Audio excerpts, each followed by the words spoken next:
लाल किले पर स्वतंत्रता दिवस समारोह में देश भर से करीब 1,800 विशेष अतिथि शामिल हुए। किसान उत्पादक संगठन योजना, प्रधानमंत्री किसान सम्मान निधि योजना और प्रधानमंत्री कौशल विकास योजना के लाभार्थियों ने कृषि किसान कल्याण मंत्री नरेंद्र सिंह तोमर से मुलाकात की। आकाशवाणी समाचार से बातचीत में कृषि और किसान कल्याण राज्य मंत्री कैलाश चौधरी ने किसानों के समग्र विकास के प्रति सरकार के समर्पण का उल्लेख किया।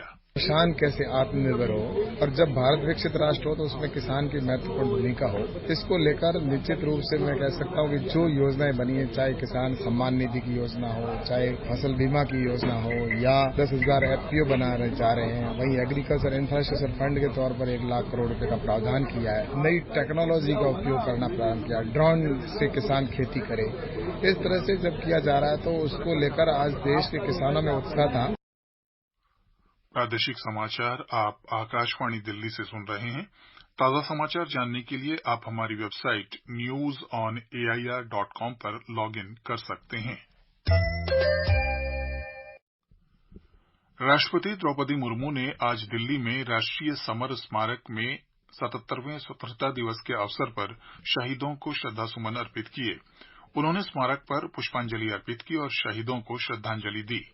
इस अवसर पर रक्षा मंत्री राजनाथ सिंह, रक्षा राज्य मंत्री अजय भट्ट, रक्षा स्टाफ प्रमुख अनिल चौहान, सेना प्रमुख जनरल मनोज पांडे, भारतीय नौसेना प्रमुख एडमिरल आर हरिकुमार और भारतीय वायुसेना प्रमुख air chief marshal VR Chaudhary उपस्थित थे। उपराष्ट्रपति जगदीप धनखड़ ने 77वें स्वतंत्रता दिवस पर लोगों को बधाई देते हुए अमर स्वतंत्रता सेनानियों का स्मरण किया। श्री धनखड़ ने संविधान के शीर्ष सिद्धांतों एकता, न्याय, समानता और भाईचारे के प्रति अपनी निष्ठा दोहराने के लिए प्रत्येक व्यक्ति का आह्वान किया। दिल्ली के उपराज्यपाल विनय कुमार सक्सेना ने आज 77वें स्वतंत्रता दिवस पर राजनिवास में ध्वजारोहण किया। इस अवसर पर उन्होंने सभी स्वतंत्रता सेनानियों को श्रद्धांजलि अर्पित की और सभी देशवासियों, खासकर दिल्लीवासियों से स्वयं को राष्ट्र के लिए समर्पित करने का आग्रह किया। मुख्यमंत्री अरविंद केजरीवाल ने आज राजधानी के छत्रसाल स्टेडियम में राष्ट्रीय ध्वज फहराकर देशवासियों को स्वतंत्रता दिवस की बधाई दी। श्री केजरीवाल ने समारोह को संबोधित करते हुए कहा कि सबसे पहले वह उन लाखों करोड़ों स्वतंत्रता सेनानियों को दिल से नमन करते हैं जिन्होंने तरह तरह की कुर्बानियां देकर देश को आजाद कराया। अपने संबोधन में उन्होंने कहा कि दिल्ली नगर निगम ने सफाई अभियान शुरू किया है, इसके लिए कई टीमें भी बनाई गई हैं। उन्होंने लोगों से दिल्ली को साफ सुथरा बनाने में मदद की अपील की। उन्होंने कहा कि आने वाले समय में हमें 3 मुख्य चीजों पर काम करना है, जिसमें पहला है हर घर में 24 घंटे पानी की सुविधा होनी, दूसरा यमुना की सफाई और तीसरा दिल्ली की जो सड़कें टूटी हुई हैं उसकी मरम्मत कर उनको साफ सुथरा बनाना है। इस अवसर पर श्री केजरीवाल ने उत्कृष्ट कार्य कर दिल्ली वालों की सेवा करने वाले पुलिसकर्मियों को सम्मानित भी किया। सबसे पहले उन्होंने कोरोना के दौरान बेहतरीन कार्य के लिए दिल्ली पुलिस के सहायक अधीक्षक प्रवीण राठी को president awards for correctional services से सम्मानित किया। स्वतंत्रता दिवस की 77वीं वर्षगांठ और मेरी माटी और मेरा देश अभियान के तहत आज दिल्ली नगर निगम के सभी जोनों में विभिन्न कार्यक्रम आयोजित किए गए। मेरी माटी मेरा देश अभियान एक महत्वपूर्ण पहल है जो हमारी मातृभूमि भारत के प्रति देशभक्ति और श्रद्धा की भावना का प्रतीक है।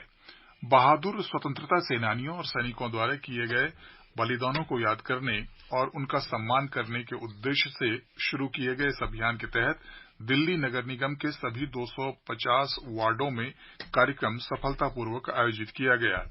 कार्यक्रम में प्रत्येक वार्ड में पंच प्रण प्रतिज्ञा, वीरों का वंदन, माटी वंदन और राष्ट्रीय ध्वज फहराया गया।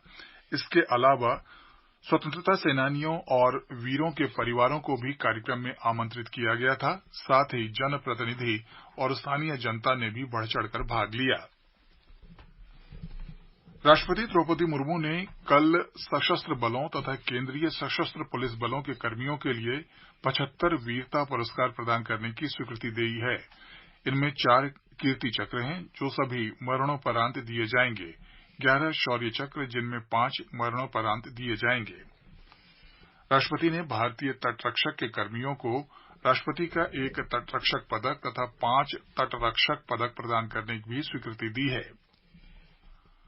स्वाधीनता दिवस के अवसर पर 53 कर्मियों को अग्निशमन सेवा पदक दिए जाने की घोषणा की गई है। इनमें से 3 कर्मियों को अदम्य साहस और वीरता के लिए राष्ट्रपति के अग्निशमन सेवा पदक और 1 कर्मी को अग्निशमन सेवा पदक के लिए चुना गया है। अग्निशमन सेवा, नागरिक रक्षा और होमगार्ड के कर्मियों को प्रत्येक वर्ष गणतंत्र दिवस और स्वाधीनता दिवस पर वीरता के लिए राष्ट्रपति पदक, वीरता पदक और उत्कृष्ट सेवा पदक प्रदान किए जाते हैं। आकाशवाणी का समाचार सेवा प्रभाग 77वें स्वतंत्रता दिवस के अवसर पर हिंदी और अंग्रेजी में विश्व क्षितिज पर भारत नामक एक विशेष कार्यक्रम प्रसारित करेगा। कार्यक्रम में क्रिकेट खिलाड़ी कपिल देव, अभिनेता सुनील शेट्टी और फिल्म निर्माता नीला माधव पांडा, फिल्म निर्माता और निर्देशक मेजर डीपी सिंह, भारत के पहले ब्लेड धावक और गायिका अंतरा नंदी शामिल होंगे। ये कार्यक्रम आज रात 9:30 बजे एफएम गोल्ड और अतिरिक्त मीटरों पर सुना जा सकता है। प्रादेशिक समाचार आप आकाशवाणी दिल्ली से सुन रहे हैं। ताजा समाचार जानने के लिए आप हमारी वेबसाइट newsonair.com पर लॉगिन कर सकते हैं। दिल्ली विधानसभा का 2 दिवसीय सत्र कल से शुरू हो रहा है। सदन की कार्यवाही सुबह 11 बजे से शुरू होगी। इस सत्र के दौरान सदन के 2 बैठकें होंगी।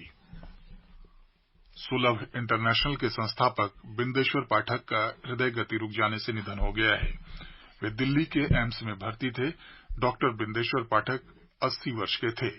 उन्होंने 1970 में सुलभ इंटरनेशनल सोशल सर्विस की स्थापना की और सिर पर मैला ढोने की प्रथा समाप्त करने के लिए व्यापक प्रचार किया। उन्हें 1991 में पद्म भूषण प्रदान किया गया। प्रधानमंत्री नरेंद्र मोदी ने डॉक्टर पाठक के निधन पर दुख व्यक्त किया है और उनके परिजनों के प्रति संवेदना व्यक्त की है। उन्होंने कहा कि डॉक्टर बिंदेश्वर का निधन देश के लिए बड़ी क्षति है। प्रधानमंत्री ने कहा कि डॉक्टर बिंदेश्वर पाठक के कार्य लोगों को हमेशा प्रेरित करते रहेंगे। उपराष्ट्रपति जगदीप धनखड़ ने प्रसिद्ध सामाजिक कार्यकर्ता और सुलभ इंटरनेशनल के दूरदृष्टा संस्थापक डॉक्टर बिंदेश्वर पाठक के निधन पर शोक प्रकट किया है। उपराष्ट्रपति ने एक संदेश में कहा कि हाथ से मैला उठाने की कुप्रथा का उन्मूलन करने और स्वच्छता के प्रति उनके अथक समर्पण से असंख्य लोगों के जीवन में सुधार हुआ है। केंद्र ने भारतीय राष्ट्रीय सहकारी उपभोक्ता महासंघ और भारतीय राष्ट्रीय कृषि सहकारी विपणन महासंघ को आज से 50 रुपए किलो के खुदरा मूल्य पर टमाटर बेचने का निर्देश दिया है। थोक बाजारों में टमाटर की कीमतों में गिरावट के बाद यह फैसला लिया गया है। युवा मामले और खेल मंत्री अनुराग सिंह ठाकुर ने आज दिल्ली में अपने आवास से भारतीय महिला हैंडबॉल टीम को आने वाले ओलंपिक क्वालिफाइंग मुकाबले के लिए रवाना किया। एक सोशल मीडिया पोस्ट में उन्होंने कहा कि 17 खिलाड़ियों और 6 सहायक कर्मियों तथा अधिकारियों वाला भारतीय दल ओलंपिक की अगुवाई करेगा। राष्ट्रपति द्रौपदी मुर्मू ने पारसी नववर्ष की पूर्व संध्या पर लोगों को शुभकामनाएं दी हैं। राष्ट्रपति ने एक संदेश में कहा है कि पारसी नववर्ष नवरोज विश्वास, उत्साह और उल्लास का पर्व है। उन्होंने कहा कि यह पर्व लोगों को जरूरतमंदों की सहायता करने का अवसर देता है। राजधानी में आज बादल छाए रहे और विभिन्न क्षेत्रों में हल्की बारिश हुई। मौसम विभाग के अनुसार आज का अधिकतम तापमान सामान्य से 1 डिग्री सेल्सियस अधिक रहते हुए 35.2 डिग्री सेल्सियस दर्ज किया गया। वहीं न्यूनतम तापमान भी सामान्य से 1 डिग्री सेल्सियस अधिक रहते हुए 27.1 डिग्री सेल्सियस रिकॉर्ड किया गया। मौसम विभाग के अनुसार अगले 24 घंटे के दौरान दिल्ली और उसके आसपास के क्षेत्रों में आमतौर पर बादल छाए रहने की संभावना है। कल का अधिकतम तापमान 36 डिग्री सेल्सियस और न्यूनतम तापमान 28 डिग्री सेल्सियस के आसपास रहने का अनुमान है। अंत में मुख्य समाचार एक बार फिर। राष्ट्र आज 77वां स्वतंत्रता दिवस मना रहा है। प्रधानमंत्री नरेंद्र मोदी ने दिल्ली के लाल किले की प्राचीर से राष्ट्रीय ध्वज फहराया और राष्ट्र को संबोधित किया। राष्ट्रपति द्रौपदी मुर्मू ने आज दिल्ली में राष्ट्रीय समर स्मारक में 77वें स्वतंत्रता दिवस के अवसर पर शहीदों को श्रद्धासुमन अर्पित किए। दिल्ली विधानसभा का 2 दिवसीय सत्र कल से शुरू हो रहा है और सुलभ इंटरनेशनल के संस्थापक बिंदेश्वर पाठक का हृदय गति रुक जाने से निधन हो गया है। इसके साथ ही प्रादेशिक समाचार बुलेटिन समाप्त हुआ। नमस्कार।